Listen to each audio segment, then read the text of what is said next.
L'intégration culture-élevage, repensée à l'échelle des territoires, soulève cependant des enjeux de conception et d'accompagnement d'acteurs.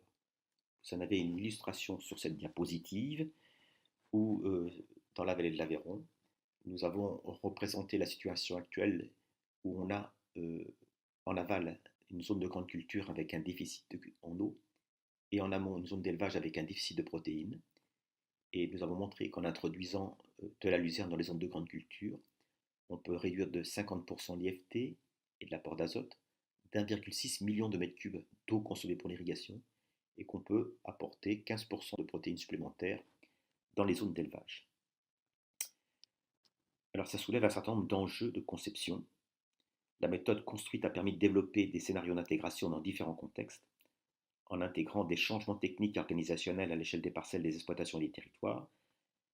Euh, les dispositifs de terrain soulignent l'importance d'une approche participative, par exemple ici pour évaluer les scénarios construits, euh, l'implication des acteurs dans la définition des critères de performance et de la mise en adéquation des solutions proposées aux valeurs et objectifs portés par ces acteurs.